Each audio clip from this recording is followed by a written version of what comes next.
It's time for the Rick Smith Show. Now, here is the voice of the working class, Rick Smith.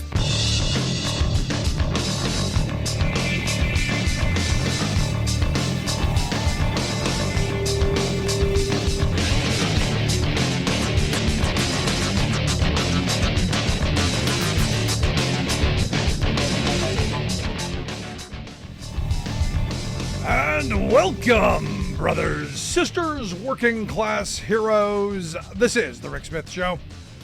Thanks so much for being here today on the big program. Lots to get to, lots to talk about. Not sure if you saw the news today, but the submarine, not going to happen. And look, the weird thing is they knew from the beginning. Evidently, the Navy heard the implosion, which sounded kind of like a kid walking down the street stepping on a tin can, because that's what happens when you send a tin can thousands of feet underwater.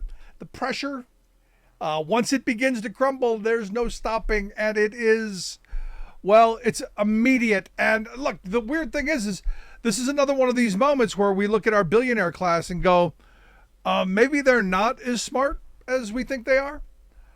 This is what happens when you go into crushing open water, ocean depths in basically a propane tank that you bought from Home Depot, controlled by a controller from the dollar store. Now, I'm not trying to make light of these people's demise, but the arrogance of this kind of billionaire rich person adventure tourism is interesting. Now, for me, the part, I spent all day, glued to the different news channels talking about, the latest this, and they got people who participated in this. And let me tell you, reality over the next several days, weeks, months, years, because there's going to be lawsuits, lots of them. This is what deregulation gets you. We're now starting to hear stories of, well, we knew it was unsafe. We knew that, this was a bad idea. We're now starting to hear, former workers coming out and saying, well, this. And as I said, we've now got a front row seat to see that our billionaires aren't as smart as we've propped them up. In fact, there was one guy that they brought on the F channel who evidently was scheduled to be on it, but, somehow got off because he said, and if you listen to the interview, it goes, look, I went and I saw the thing, and I'm going, you basically piece this together. Sure, maybe the Xbox controller was going to be good enough, but, wouldn't you want something a little more substantial? Wouldn't you want something, I don't know, that at least looks professional? Some redundancies in the system, some stuff like this. Now, we don't know what happened, but I got to tell you, as someone who was a diver, when you get down to the kind of depths that they were pursuing, the pressure, and on something that really, it looked like one of those propane tanks you see outside of a trailer in a trailer park.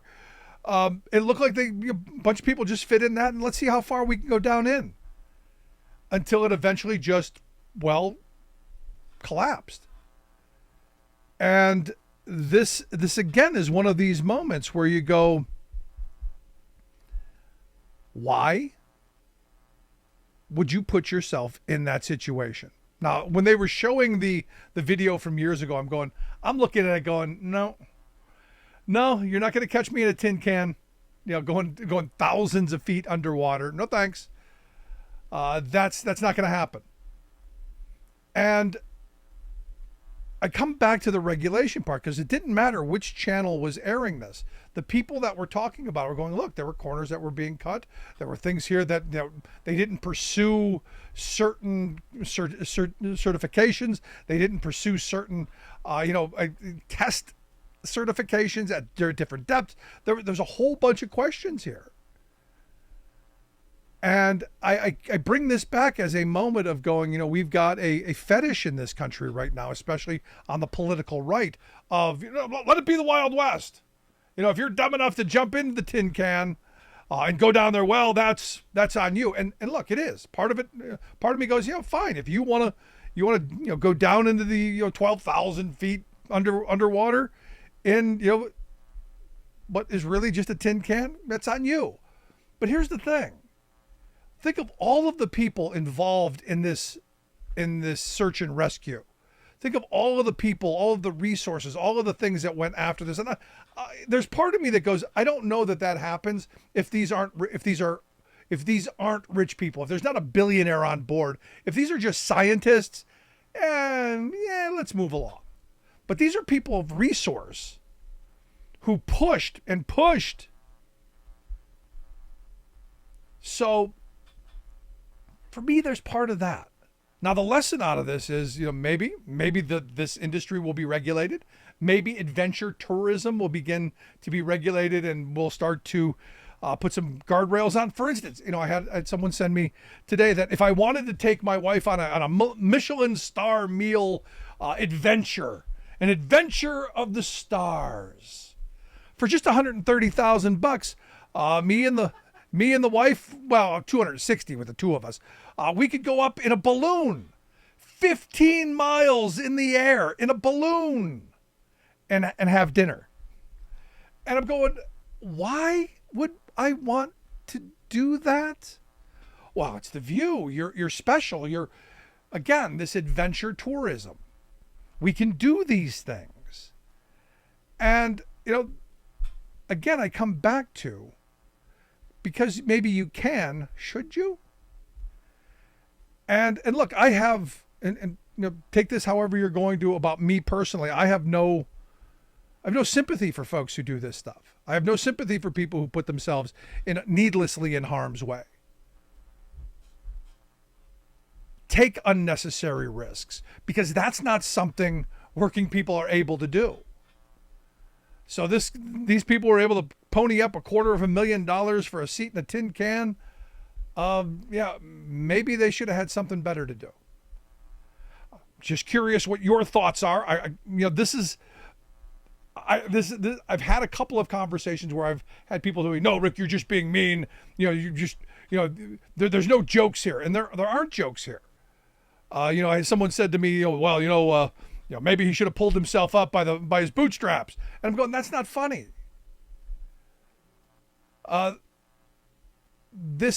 People died in this, and I go back to, it's that cutting corners, it's that deregulation, it's that let the market decide mentality.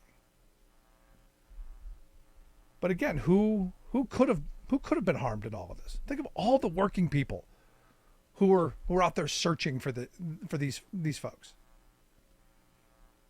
For me, that's where this all goes. And we're in a moment where this is just the beginning of this kind of stuff. For me, deregulation takes on much bigger meanings and puts us much greater risk. For instance, I watched all day long.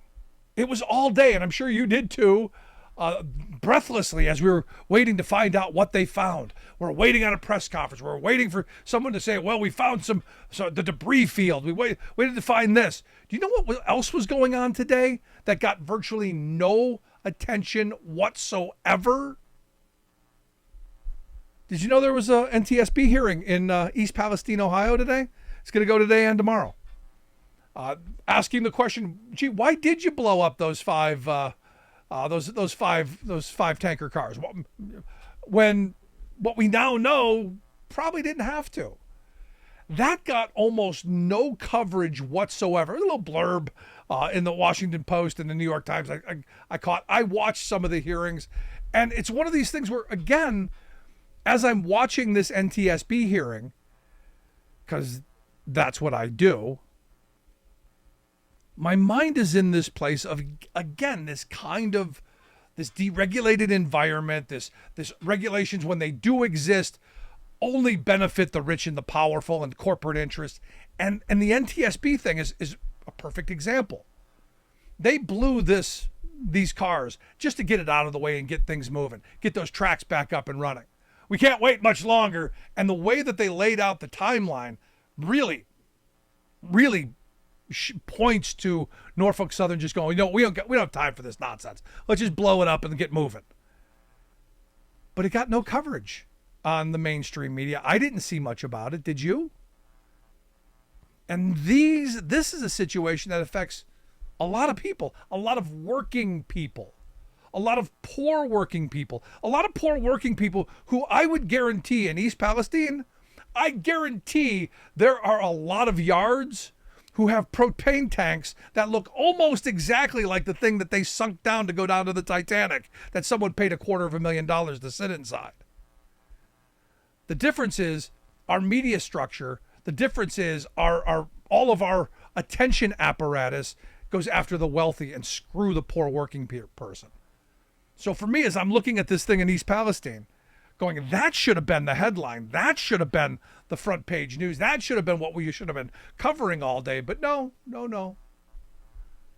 Treacher at the high seas. Breaking. The Navy heard it when it happened and didn't bother telling us.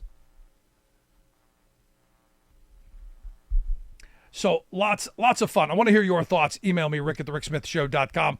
Going to take a quick break right back after this. Some interesting Trump stuff on the other side. Another meltdown. I wonder why. What could it be that would send Donald Trump into a tizzy on this day? We'll find out when we come back.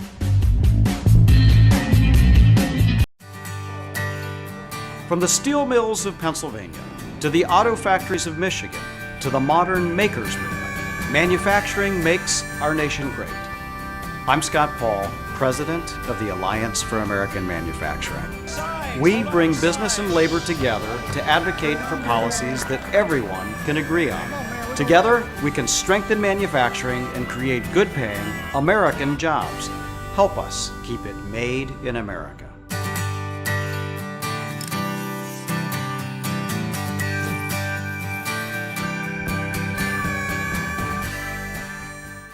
The old factory towns in America's heartland have been taking a beating.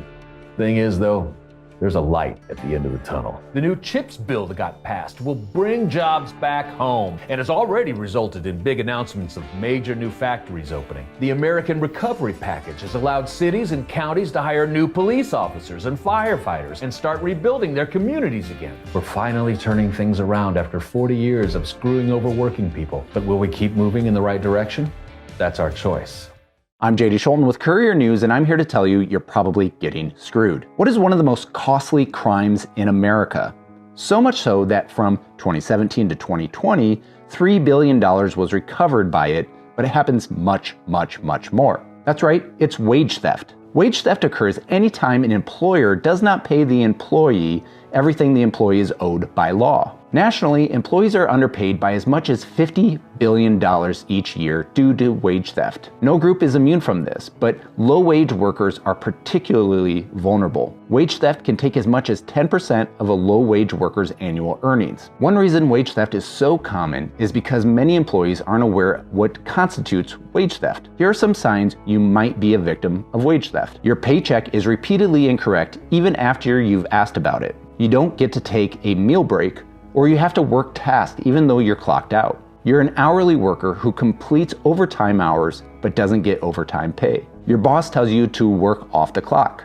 In 2021, food service and construction workers were the most affected by wage theft, followed by workers in retail, agriculture, both farm workers and meat packers, and healthcare, especially nurses. Wage theft often goes unreported because employees fear repercussions from their employers for filing complaints. However, it's actually illegal for the employers to retaliate against their employees for exercising their rights as workers. As one expert says, we don't do labor training in our schools. So what should you do if you think wage theft is happening to you? First, talk to your employer. Maybe it's an honest mistake, but if things continue to happen, file a complaint with the Department of Labor. You can call them at 1-866-4-US-WAGE. That's 1-866-487-9243. Monday to Friday from 8 a.m. to 8 p.m. Eastern Time, and all calls are confidential. So Donald Trump went on a Truth Social rant. The radical left investigations of me now, federal, state, and city are a scam. and a continuation tightly coordinated with each jurisdiction and run by now fully exposed as being corrupt and shameless DOJ and FBI. The boxes hoax. It's now the boxes hoax. It's not that he had a whole bunch of boxes with classified documents shoved in a bathroom. No, it's now a hoax. The pictures you saw of the boxes, that's a hoax. It's the boxes hoax, of course. But the boxes hoax, where I come under the Non-Criminal Presidential Records Act and have done nothing wrong, has exposed Biden, who is not protected by the PRA because he was not president. He has literally thousands of boxes, numerous in Chinatown, and containing really bad stuff. And you go, wow, okay, well, you got that out. You got that, Rand. Then another one right on the heels of that. Congress will hopefully now look into the ever-continuing witch hunts and election interference against me. Oh, poor, pitiful me. Oh, I'm the victim. Oh, let me get my V card out. Oh, woe is me. Remember, this guy's Brad. He's a winner. He's the winner, always. He says, where I have no doubt that information is being secretly planted by the scoundrels in charge. The perfect phone calls, Atlanta. Really? I heard the one. Sounded like you were telling him to go find some votes for you. He says the illegal DOJ Pomerantz Manhattan DA hoax, another set of hoax, huh? Where virtually everyone agrees there's no case, and the New York SAG scam where I have proven beyond a doubt that there is no case, but still hostile judge, blah, blah, blah, blah, blah. And then again, back into a now all caps. Congress, please investigate the political witch hunts against me currently being brought by the corrupt DOJ and FBI who are totally out of control. This continuing saga is retribution against me for winning. And even more importantly to them, election interference regarding 2024 presidential election. It will be their updated form of rigging our most important election. And you go, well, why would he be going on this rant now? Why is this a thing? What got Donald up early in the morning and ranting and raving? What is it? What could it possibly be that made him actually tweet out 3 very long, rambling tweets with lots of capital letters? What could it be? Could it be that his lawyers have finally seen all of the discovery? Could it be that his lawyers have gone, oh, they really have a case? Oh, this is ironclad. Oh, this is bad. This is going to be hard to defend, even for the stupid, even for the people who bought the T-shirt and are wearing it on their heads like a do-rag. This is bad stuff. They actually evidently have the grand jury testimony of his co-defendant, this Walt Nyotz, which I've been wondering why they didn't plead him out. I gotta imagine the grand jury testimony not good. And this is one of those things where you go, will the Republican Party eventually throw him to the wayside? Now, look, he keeps saying that, Biden wants him out because he's the only one who can beat Biden. Nonsense. I think Biden, personally, and I'm gonna get a lot of people mad at me, I think Biden, the only person Biden can beat right now is Trump, because people are so in the camps. I look at Trump as someone who has to be beaten. I want him to be the nominee, and I think Democrats do too. So this narrative that the winner Trump is throwing out there, I think is setting him up for an exit. I think he's setting himself up to be able to go, no, I need to take care of my business first. There's part of me that goes, there's no sane reason for him to go on these rants like this, knowing that there's so much out there. Now, as has been said a number of times by actual lawyers who know what they're doing, I'm just someone who, I follow good advice, which is, the best advice my grandfather ever gave me was, you have the right to remain silent. You should use that.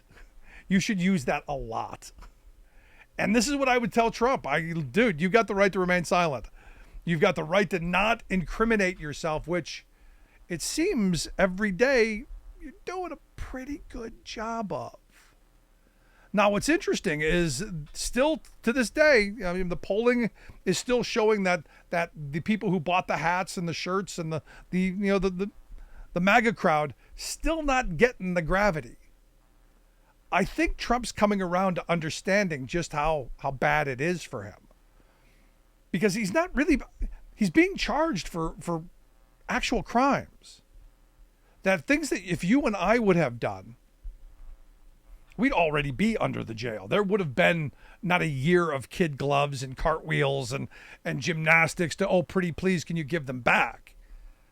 Look, the institution of the Department of Justice and the FBI, they want to leave sleeping dogs lie. They don't want to have to go and fight all this stuff. Makes them look bad. Especially with the law and order crowd who's talking about defunding the police, the FBI, the DOJ. So I gotta wonder what the next couple of days are going to bring us, because the more that Jack Smith hands over to them, the more that Trump's legal team realizes how screwed they are, the more I see the cornered rat striking out. The more I see him lashing out and the rhetoric getting worse. And I think, look, in the coming days, if you start seeing more of this and it getting much more pointed, especially with the dim in the House, you know it's bad. You know it's bad. So when Lauren Boebert and her clan decide, hey, we're gonna move articles of impeachment, we don't really know why. Not quite sure why we're going to impeach Joe Biden, but I'm going to move my articles of impeachment, which was tried today and, well, sent to the Judiciary and the Homeland Security committees, which is going to die in the committee, which, poor Lauren Boebert. She got called a little female dog by Marjorie Three Names for nothing, because Marjorie Three Names has got her impeachment bill. And there's this race to try and see who's going to be able to impeach Biden for no real reason. And I love how Biden's been handling it. Just ignoring it. Let the children play. Let the people who are void of any real ideas dig themselves the deepest hole possible. Because stop and think about if we really needed to get something done. Do you see the Boeberts and the Greens and the Gateses and all of the Scott Perrys of the world getting anything done? Do you see these people actually having an agenda worth pursuing? It's all a sideshow. It's all reality TV. It's it would be laughable if it weren't so destructive. It would be hysterical if it weren't this wonderful thing that we have, this ability of self-governance, this ability to rule ourselves by representative democracy. If it weren't such an incredible thing that's being destroyed right before our very eyes because of these people that, it was put to me today that, the Boebert Green thing was what you see in a trailer park.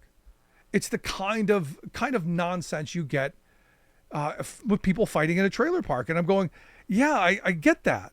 But at least in a trailer park, they get something accomplished. There's something done. These are people who actually work for a living. I've got more respect for the people in the trailer park because there's some resolution. These two idiots are just causing trouble and stirring things up just for attention. It's not about making the country better. It's not about holding a Biden accountable. It's not about any of that. It's about retribution and attention. It's about someone didn't breastfeed them as children. That's all I can come up. Maybe drop them on their heads. And yes, that's a PSA for breastfeeding. Yes, hold your children, love your children, treat them well, raise them properly, so we don't have these kind of people in our government. Best PSA I can get. Those two right there. Those two right there are, again, another example of why we need better. Look, anyone can be a parent. You need a license to get a dog. Anyone can be a parent, and evidently. Oh, Rick, you're being so mean. Seriously, is anything positive coming out of our House of Representatives? Is there any legislation that they're going to move that's going to help us deal with the problems that are coming in the future? And we've got real big problems. There are things going to happen that are going to harm our economy and harm the working class in this country that are being completely ignored because, well, they need their pound of flesh. They need their moment of attention. I want to hear your thoughts. Email me, rick@thericksmithshow.com. You miss any portion of the program, grab the podcast. We'll take a quick break. When we come back, our good friend... Hey, this is Ken Casey from the Dropkick Murphys, and you're listening to The Rick Smith Show. It doesn't matter what kind of weather. It doesn't matter what time of day or night. When Mother Nature's done her worst, the only thing that matters to us is keeping the lights on for you. The hardworking women and men of the International Brotherhood of Electrical Workers, dedicated to keeping the power on in communities all across the country. Because when bad weather strikes, we know what matters most. IBEW, the power professionals.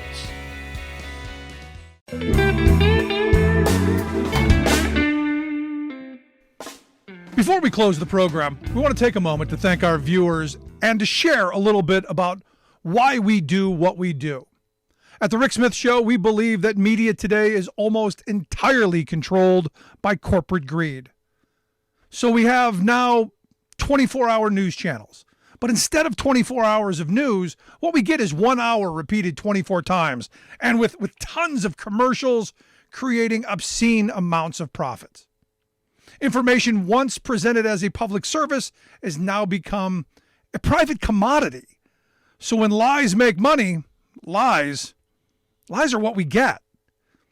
We get a corporate-controlled rage machine feeding us anger and hate, trying to convince us that our problems are right, left, or red, blue, when they are and always have been up, down, the wealthiest 1% versus the rest of us. Our goal is to be an alternative to that machine, not as a news show with a fancy journalist out front, but as a talk show run by a union truck driver and a team of working class heroes just like you. Everything we do, both what we get right and what we get wrong, is dedicated to advancing the interests of America's working families. No corporate ad buys, no think tanks, no focus groups, no talking points. We are media by working people for working people. Thanks for tuning in. We'll see you back here next time.